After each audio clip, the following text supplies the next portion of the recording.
everyone, and welcome to another Scots Whay Hae podcast. And we're down the pub. It's always good to meet, right? It's down the pub with Iain Maloney. Hello, Iain. Hello. So usually we ask people to come around the corner, or we travel to Edinburgh at the very furthest, but you've made it over from Japan. Yes. And you're here to promote your new novel, The Waves Burn Bright. I think one of the things you can tell from the book, which we'll talk about just now, is the distinct sense of place. Now, I mentioned earlier, I know Aberdeen a bit, but you absolutely, it's quite a difficult thing to do, I think, is to get that so spot on. You mentioned that some of your old haunts are in there, and even some of your old workplaces are in there. Was this a deliberate thing to kind of write about a place that you knew so well?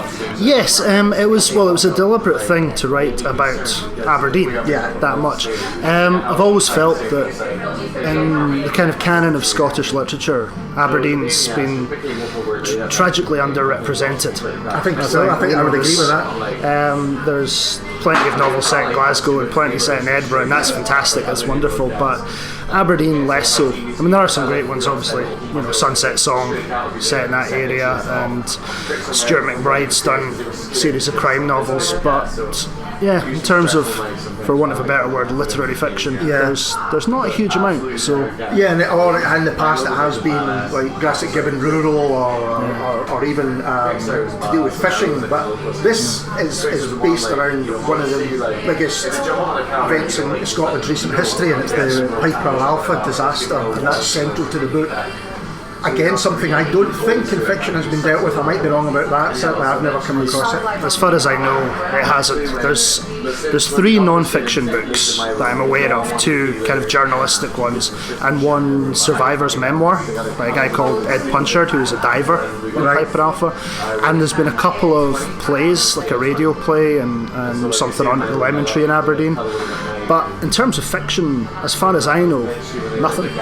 So, did the idea to write it with the disaster centrally, or was it something else that sparked the book? There was a number of things that went into it. Piper Alpha is, I think I call it in the book, it's an event horizon in the history of Aberdeen, in the way that Hillsborough for Liverpool or the Pan Am bombing for Lockerbie is so central to the history of the character of those places. Piper Alpha is like that for Aberdeen. So for a long time I didn't want to write about it. I didn't want to touch it. It's in many ways it's like an open wound, and you just don't want to go there. But as I say, I wanted to write about the city. I wanted to write about Aberdeen as kind of as a character in itself, and the Aberdeen I knew, the Aberdeen I grew up in, and the Aberdeen I miss when I'm in Japan. Sure.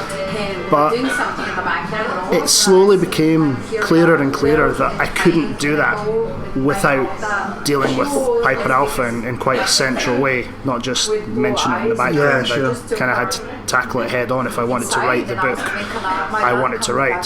So I can imagine you would approach that with the utmost kind of respect and delicacy. So how did you go about it? How did you go about it? The first thing, the most difficult thing was finding a way to approach it. Yeah.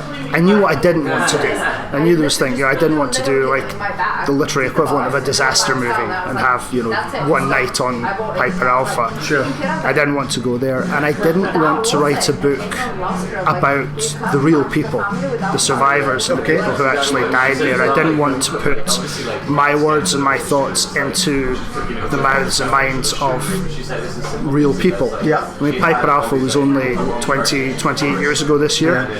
So many of the survivors are still alive, the families are still alive, these are still very raw memories for a lot of people, so I didn't want to kind of presume to speak for anybody. You see, one of the characters in the book, Marcus, you give the figures and you say, well, he's the +1.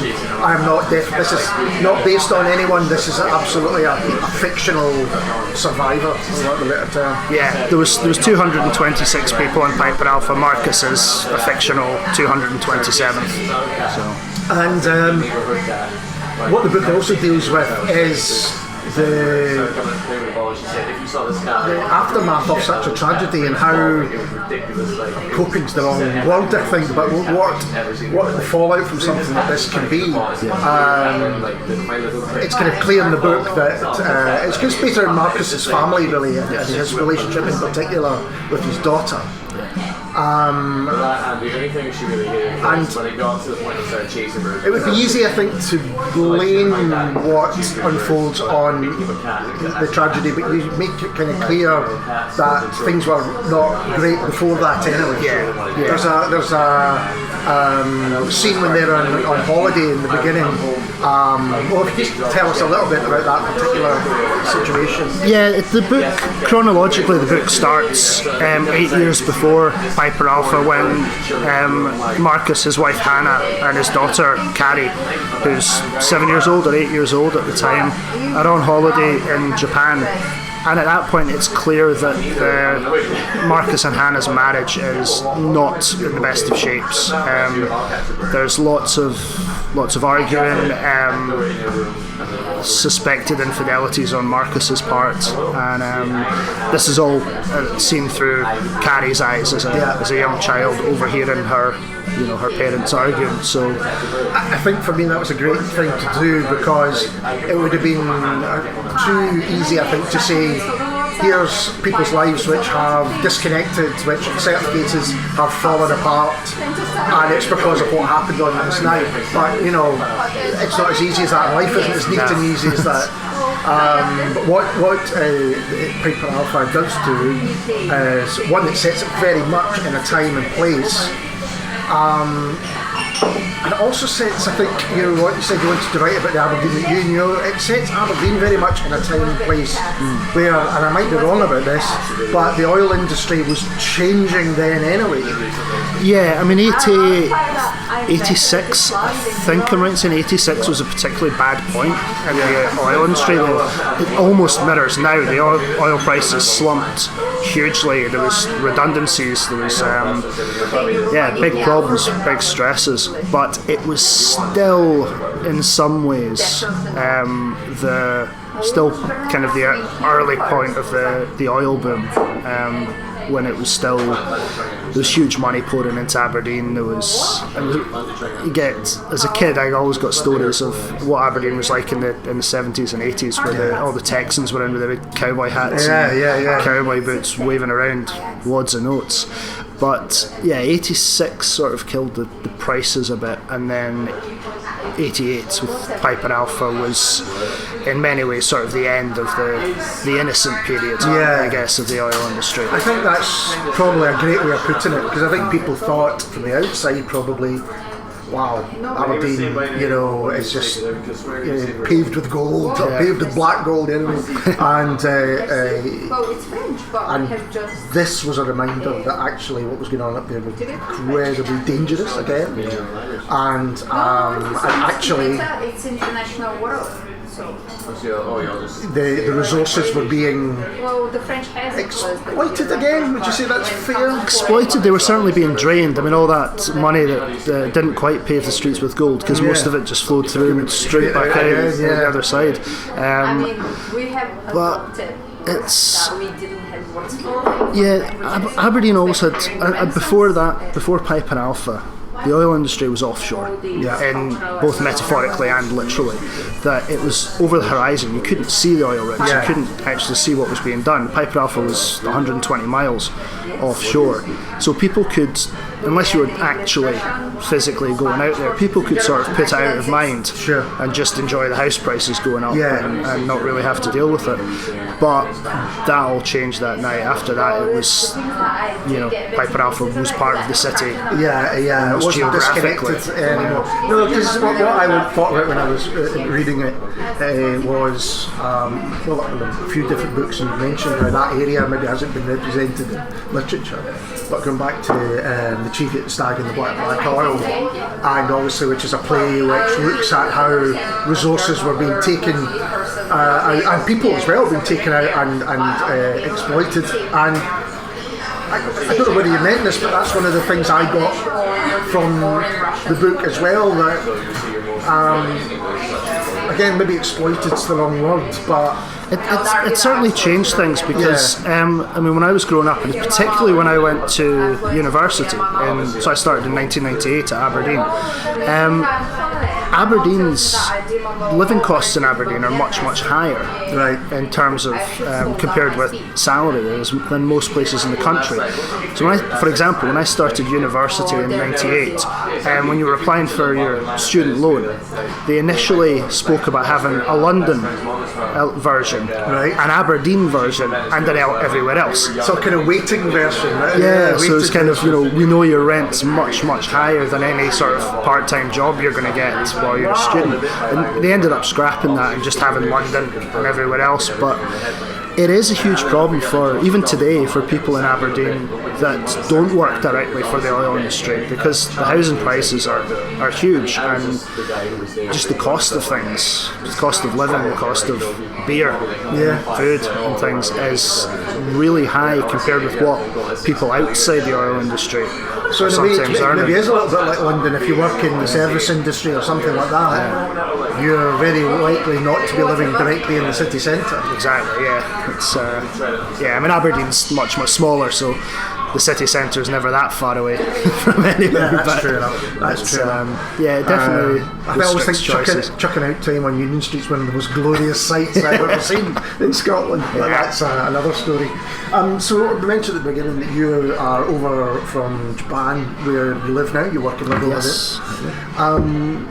I guess that gives you a different perspective at home. It does, yeah. I've been asked this before, and I've never quite been able to make up my mind about it. There's the obvious distance gives you some sort of objectivity. You can look back, and certainly living in Japan's an interesting situation, because in many ways it's very similar, both parliamentary democracies, capitalist economies and so on, but in other ways they're very different societies, so it gives a good opportunity to compare and contrast and see, well, I love this about Scotland and it's not so great in Japan, but in Japan they do this better than they do in Scotland. Sure, okay. So it's good from that point of view, but I also feel like pretty much every emigrant writer in history just ends up writing about home. Maybe not all the time, but I think it's somebody like James Joyce, only ever really wrote about Dublin, despite not being there for decades. Stevenson wrote the South Sea Stories and the Bottom, but he still also wrote stories set in Scotland. I think he was writing the Weir of Harmston, who's writing when he died, who's still right to the end. I mean, I still say that Jekyll and Hyde is basically set in Edinburgh. Yes, no matter what, exactly. So it's unplanned, but this is my third novel, and all three have been set in Scotland, various points in history. But some of this is set in Japan as well. Set in Japan, in Hawaii, in New Zealand, a little bit in Korea, a little bit in Durham. So it moves all over the place, which it's something I've wanted to do for a while. It's, as I say, it's an accident that I've written kind of 3 Scottish books. The book before my first novel, First Time Solo, I wrote a book called Dog Mountain that was it's unpublished, it wasn't good enough, but it was entirely set in Japan with entirely Japanese characters. Then when I finished that, I started First Time Solo, and since then I haven't returned to writing about Japan. So in this one I was like, I want it. Pull some of that experience in. Book, it is. It is. But on going back to Piper Alpha disaster, did the distance as well as the time lend a different perspective of it? Because I presume, maybe I'm wrong, but I presume you spoke to people who weren't Scottish about maybe if they had any memory of it. I mean, it's something that stuck very strongly with me. I remember it very clearly. But one thing that surprised me when I first started thinking about maybe I could do this, but maybe I could write about Piper Alpha, I spoke to people in Aberdeen and said, if somebody said they were going to write a book about Piper Alpha, what would you think? To get their reaction. Because as you said before, this is something that I wanted to approach with sensitivity and respect. So I wanted to kind of gauge reaction before I did anything. But a lot of people outside Scotland that I spoke to had maybe heard the name but didn't really know anything about it. Okay. And certainly anyone I spoke to, even in Scotland, younger than me, so I'm 35, so anyone younger than me who was not directly connected to Aberdeen or to the oil and gas industry, they'd never heard of it either. They didn't know what it was. So, and that kind of shocked me, that it's, you know, if you think about how well Hillsborough is remembered, or Lockerbie. I mean, Hillsborough is slightly different because the conspiracy and the controversy, but how fresh those events still are in people's memory. And Hillsborough was only a year after Piper Alpha, so it's the same kind of. Or even other things like Bradford City, and there are other things that I don't know. It'd be interesting to think about the difference between something that happens, I suppose, at people's work, which is what Piper Alpha was intentionally, and it's dead.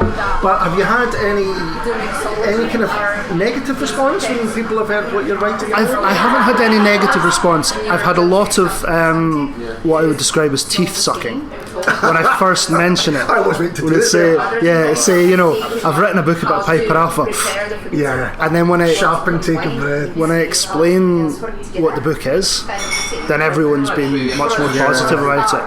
And it is something I was really worried about. I very deliberately didn't speak to any survivors or speak to any of the families of those who died while I was writing the book, because as I said before, I didn't want to start writing about real people and putting my words into their mouths. And I thought if I started interviewing people, it would start to bring in connections, which that's interesting. I didn't want to do. But as soon as it was finished, I did show it to people connected to Piper Alpha to just say, look, if you find anything in this that's offensive or that's wrong or that's even slightly inaccurate, tell me and I'll fix it and I'll take it out, because I really didn't want to offend anybody.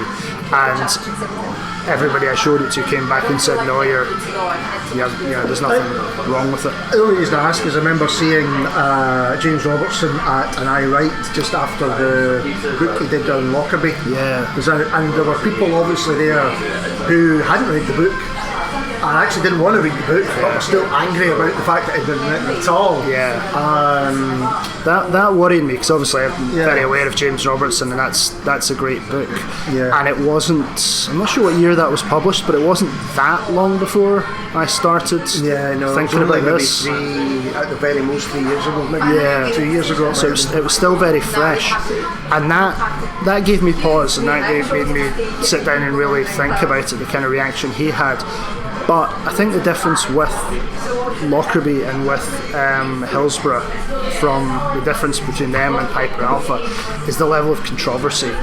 Piper Alpha doesn't have an Al McGrahy to worry about, or a police conspiracy to worry about. So I thought there's less possibility of really offending. Because there's no kind of this happened or conspiracy theories surrounding it. I mean, James Robertson's book in some ways kind of retries what happened, which I absolutely don't go into at all in this book.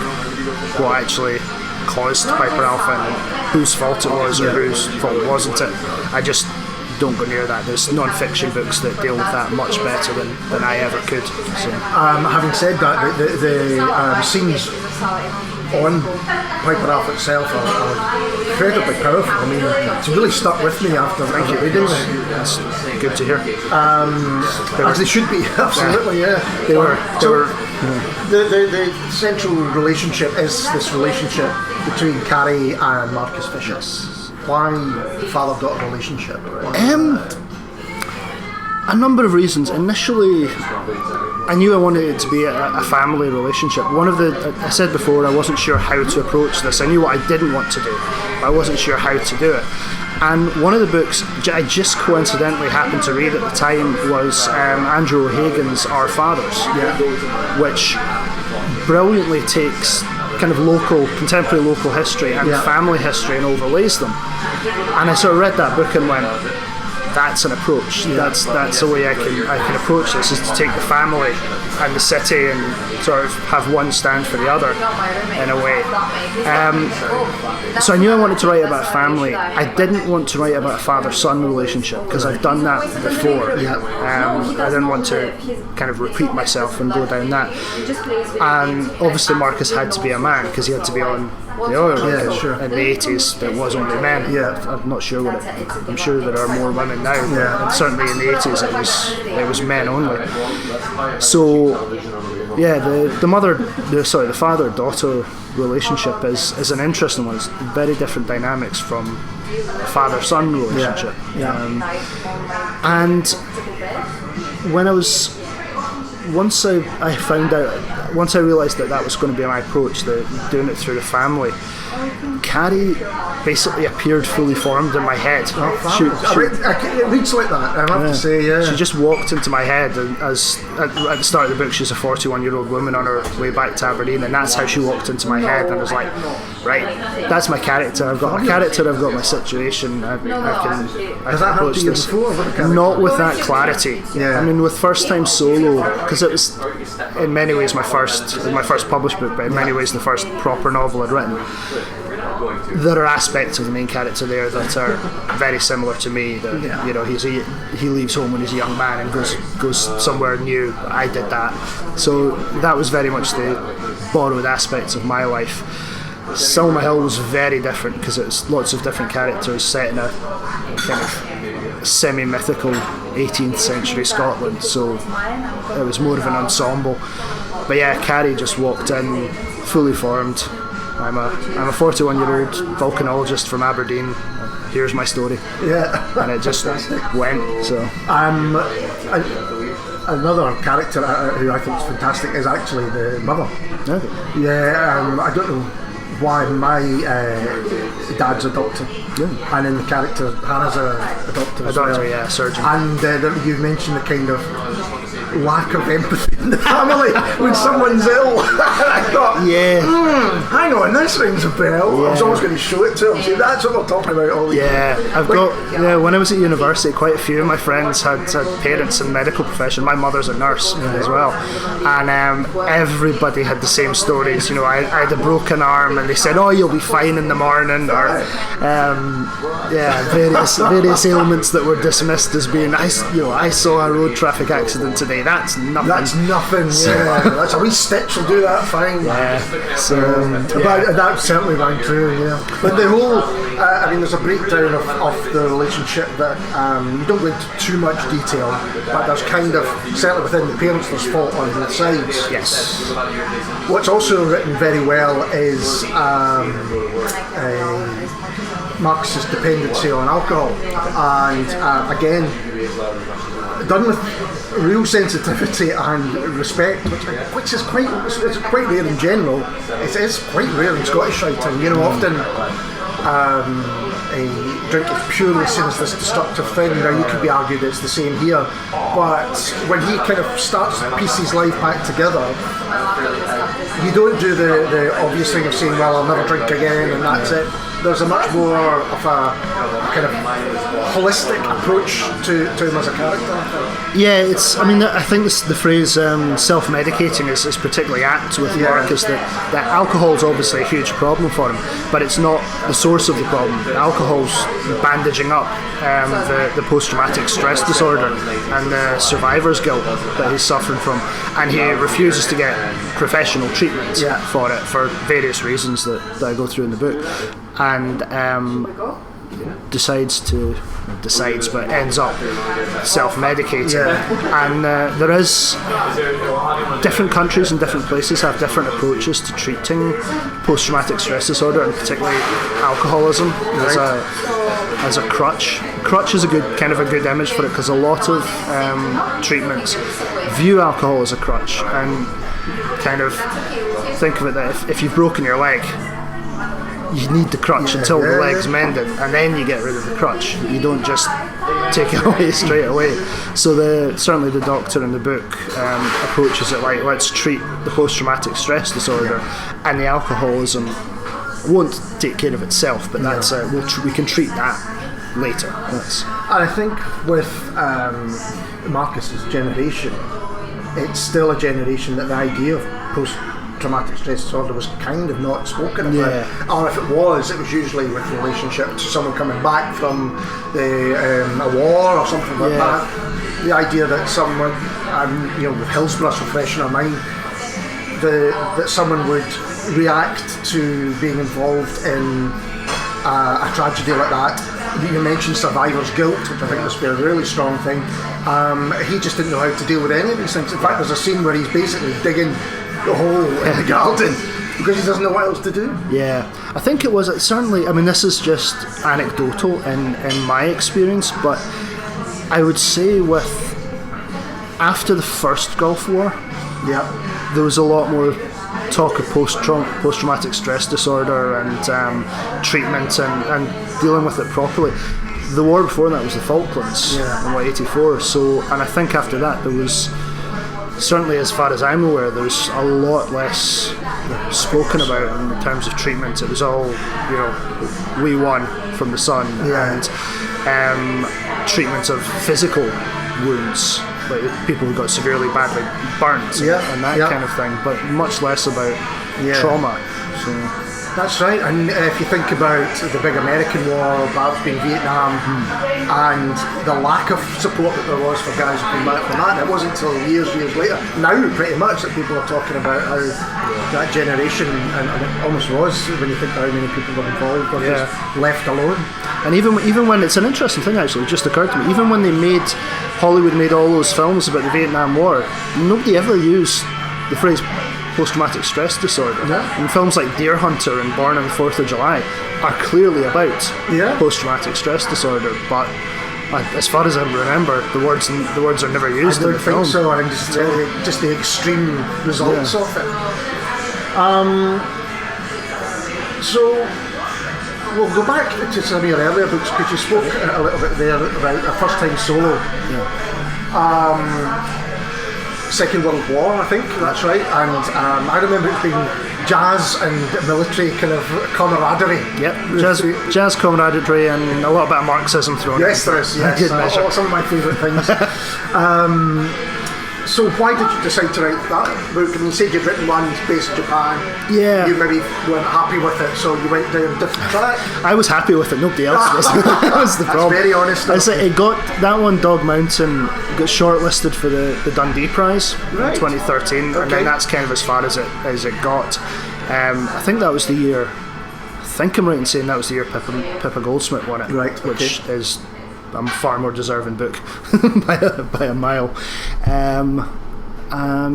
But I'd had the idea, I'd had the concept for something like First Time Solo for a very long time, probably certainly since I did my Masters, but maybe since during my undergraduate years, that I knew I wanted to not write about my grandfather's experiences in the war, but my grandfather once told me something fascinating that I'd never realised before, and I haven't heard spoken or written about much, and that was the fact that, so my grandfather joined the RAF as soon as he turned 18. You had to volunteer for the RAF, you couldn't be conscripted, you were conscripted for the others. And then, so he signed up in 42, went down and signed the papers in 42, didn't get called to begin his training until 43, so a year later, did his basic training, got sent to Canada to do his flight training, because at that time there was a thing called the Empire Air Training Scheme, which is basically, it was too dangerous to train pilots in Britain, because they needed the planes, needed the runways, and the Germans could shoot them down. So they sent them to, at that time, the Empire. So Canada and Rhodesia and Australia and South Africa and places like that. So my granddad went to Canada in late 43, and then they left him there until the end of the war. Because basically they didn't need any more pilots.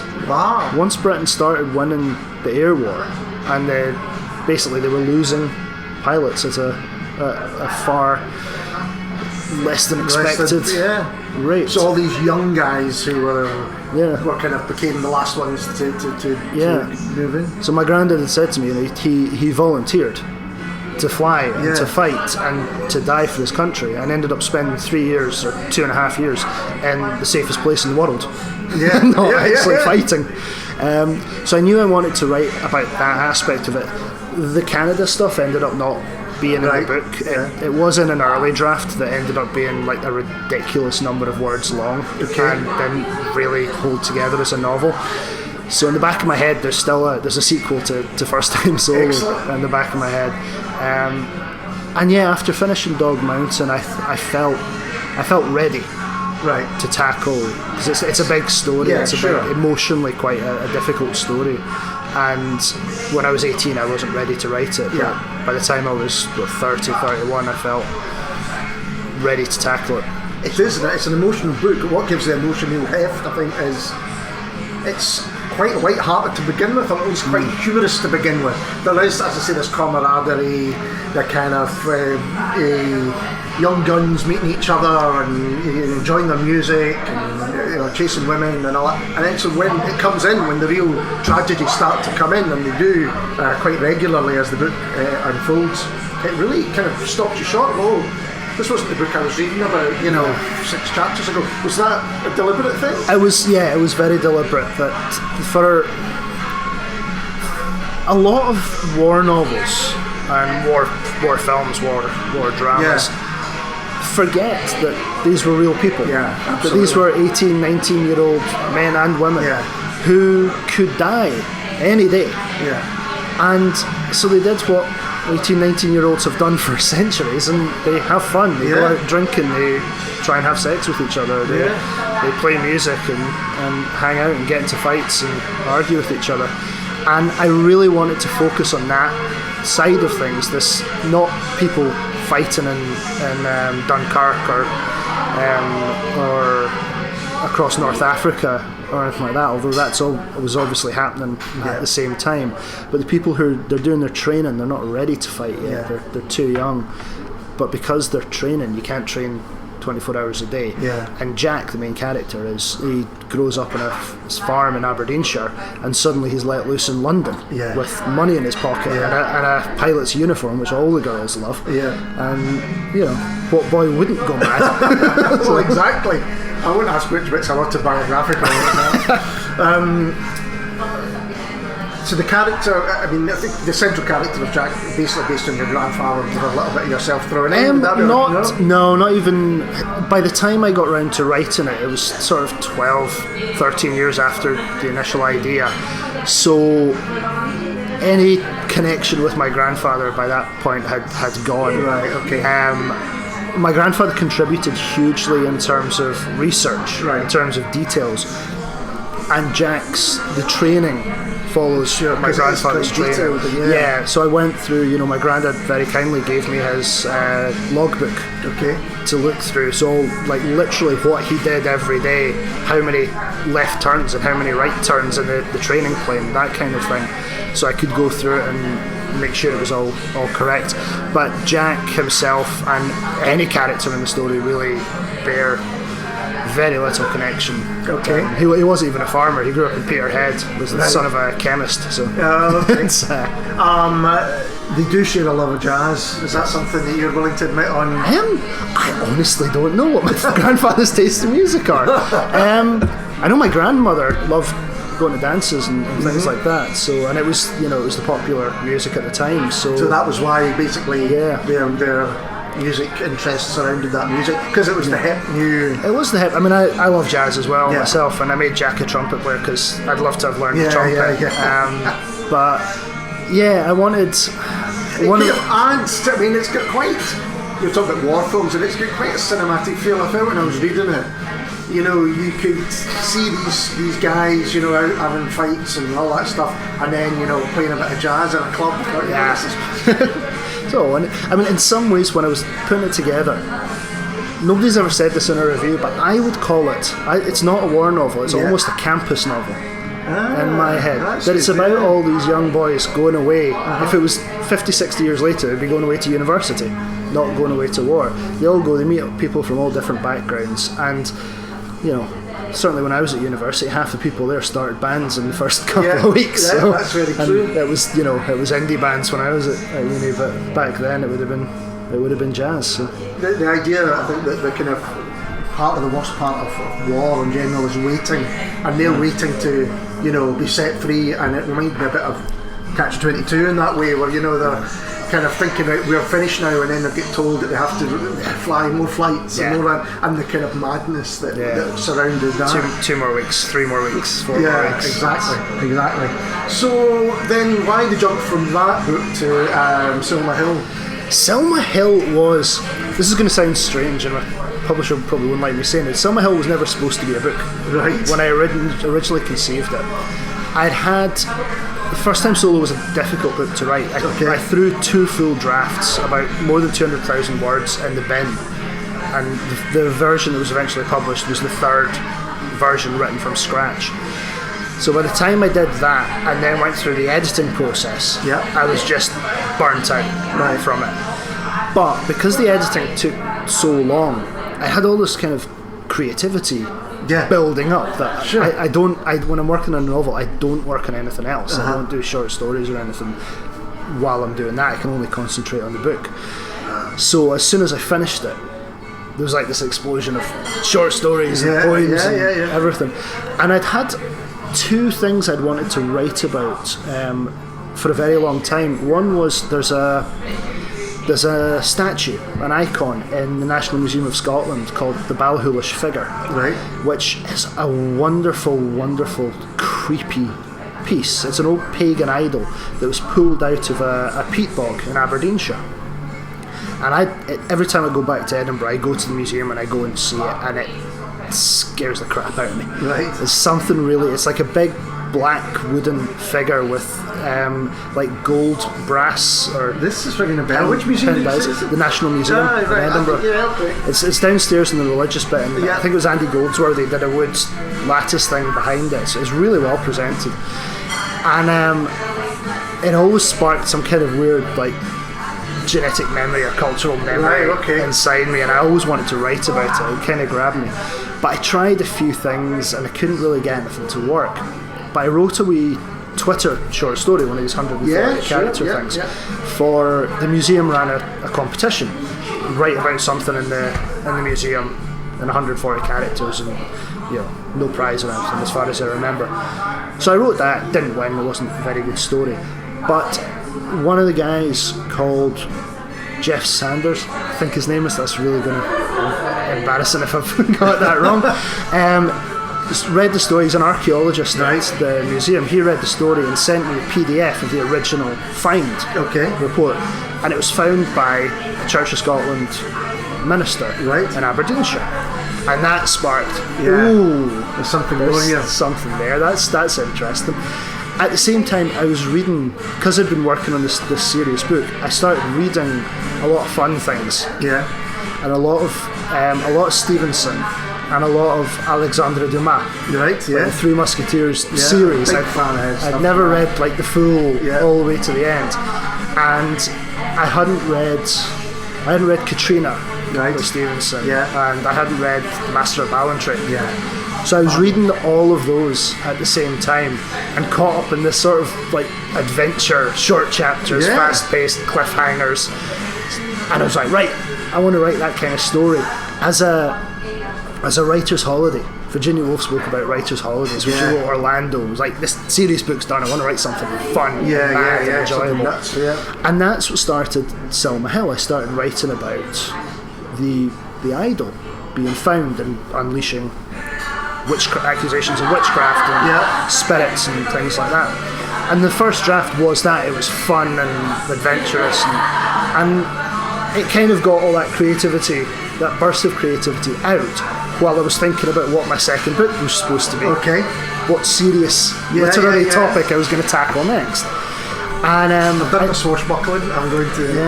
And I showed it to... I've got a kind of editing relationship with Simon Sylvester, who wrote The Visitors. Very, very good book. So he and I have been friends for a long time, and we show each other all our work. So I showed him the early version of Selma Hill, and he said, "This is great.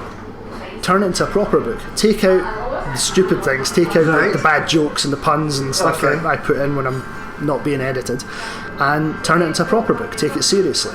So I did. I rewrote it, added kind of the entire section from when the character Henry Trent comes in. Right. Added all of that. Showed it to my agent and showed it to Freight, and they said, "Yeah, book number 2." Fantastic. Great. So it's sort of lucky accident in some ways. Is it a world that you think you might return to? Did you know there are successful television shows these days which sound very similar to that? I've got an idea for a novel involving that character Henry Trent, sort of a prequel in the same universe but not connected to the story. They're not witchcraft kind of stories, just that sort of era. I like science. I like writing about scientists, and in that book Trent is sort of an amateur gentleman scientist. So I'd like to return and write about that at some point. You see, you like science, and Carrie is a volcanologist. I would say volcanologist. That sounds like a Star Trek. Yes, but depends how you spell it. But so is science, is that one of your real kind of passions in that? It was when I was younger, and I sort of had. This is not a bad experience at school. Science at school didn't quite capture me the way literature did, but I almost went to university to study biomedical sciences or genetics. Right. Okay. And literally about 2 weeks before term started, I phoned them up and said, I want to change to English and philosophy. And they thought I was taking the piss. They thought it was a crank call. Yeah. But best decision I ever made. But I've always had like an amateur enjoyable interest in science, but I sort of forgot about it all until I read. So I spoke about reading Andrew O'Hagan's book. The other book that sort of helped spark this book is Pippa Goldsmith's The Falling Star, which is about an astronomer. And I read that, and it brought back to me something that I'd thought previously and sort of forgotten about and dismissed, that it's bizarre how few literary novels are written about science and scientists. Yeah. We're brilliant at writing about writers and musicians and painters and actors and directors, and not so good about writing about, or not so good, we just don't write about scientists, which I'm pleased to. There's so many more doing now. Pippa's doing it. She edited an anthology, and there's all these great writers writing about science and scientists, and it kind of just excited me. I was like, I want to do that. I want to get involved. I love science. I love geology. I've always been fascinated. When I was a kid, for family holidays, we would go up into the Highlands every summer and go walking around the Cairngorms and Skye and those kind of places. So it had always just been like an amateur passion, which I know nothing about in terms of what kind of rock that is and how it was made. But I just thought, I want to write. I want my character to be a scientist. I want to. So you're glad you chose literature and philosophy? Yeah, in retrospect. I tell people I'm glad I chose that. They don't believe me when I tell them it. Honestly, it was the best thing I ever did. Yeah, I still love it. But if I'd spent 4 years in a lab, I think I'd have cracked up. So easier to get funded. But that's a different story. Easier to get funded, a lot less easy to do your homework in bed. That's true. That's very true. Like hunks of rock into the room. When you spoke a lot about Andrew Hagan there and Pippa Goldsmith, what are other influences or other writers at the moment that you admire particularly? At the moment, there's so many. The last 2 or 3 years, particularly in Scotland, have been wonderful. Yeah, for new writers, for debut writers, and for writers really hitting their stride. Think about people that have come out in the last year: Kirsten Innes and Simon Sylvester and Jane Alexander, Maggie Ritchie, Margaret Montgomery. Writers like Andrew Raymond Drennan. Yeah. The Limits of the World. It's his fourth book, I think, third book. That was his third book. Third book, and it's such a phenomenally good book. Yeah. There's just been so much in the last few years, and there's more coming. Helen Sedgwick's novels coming out in a few months. Me too. And I do some reading and some editing for my publisher Freight, so some of the stuff I've read that's coming down the pipeline is just fantastic as well. So yeah, it's interesting, I think, because there's maybe there's not less places to get published, but there's certainly, it's more difficult, I think, to perhaps get onto a large publisher. Yeah. But there are now all these fantastic small publishers that seem to be really championing not even local authors, just authors that they really have a great relationship with. I think in some ways, it's an unintended but pleasant consequence of the lack of money in publishing. I think you're right. Because the small publishers like Freight and Cargo and Saraband and those kind of publishers, I would imagine, I don't know, I haven't seen any of their books, but I would imagine their financial books, but I would imagine couldn't afford to pay Irvin Welsh's advance or Ali Smith's advance. Yeah. So they all go with Faber or whoever. But the big publishers won't take the risks on people like me, people like Kirsten Ennis, people like Jane Alexander. So it's sort of split the industry in a way that the smaller publishers are focusing much more on the newer writers, while the mainstream publishers are publishing the bigger writers. Although saying that, Freight got Janice Gallery's most recent. Well, again, that maybe tells its own story. I mean, obviously collections of short stories, I think, or something else, which have actually prospered through smaller publishers publishing them, whereas bigger publishers might go short stories. Nobody reads short stories. Exactly. Yeah, it's a shame. So what is next for you after this book? Or is it too early to say? I'm not sure. I've got in, I think, November, I've got a small poetry collection coming out, a collection of haiku-ish poems. There's a small poetry press in Aberdeenshire called Tap Saltiri. That's done people like Callum Roger and there's one coming out of Kate too. So they're doing that. That's called Fractures. So that's the next thing. In terms of novels, I've got a couple of ideas. I'm not sure which is quite grabbed me yet, which one I'm going to pursue. It'll be something new, probably something set in Japan. I really want to use my knowledge and my experience, but also it's so much easier to do research if you're already living there.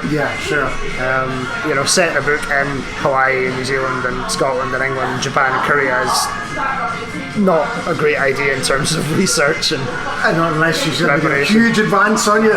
That would be nice, but no, it was mostly Google Maps and Google Street View for a lot of that. I mean, you mentioned Andrew Raymond Drennan's book. I think what's incredible about that is that you really get a sense of place of Korea. I know. We know he's not been there. It's a really amazing book. And there's been a few books recently, actually. I'm thinking of David Simon's book. Eternal Sense of What is Beautiful. I think that's what it's called. An Exquisite Sense. Exquisite Sense. That's a really good book about Japan. Absolutely fabulous, isn't it? Great. And Nicholas Hogg's Tokyo, of course, was fantastic. It's a lot of books about Japan are very, very good and very, very well written, but they tend to go one of two ways. They go the aesthetic, isn't it beautiful, isn't it the cherry blossoms and that kind of thing, the poetry and the art and beauty of the country, or they go, isn't it weird being a foreigner in a country like Japan? And what is brilliant about Nicholas Hogg's book is that it's the first time I've read a novel that shows Japan as I experience it, as I live there. That it's just a normal Japan with none of the romanticism and none of the stereotypes. It's just a straight, this is actually what living in Japan for a foreigner is like, and what Japan is like, certainly after the tsunami and the earthquake and the meltdown.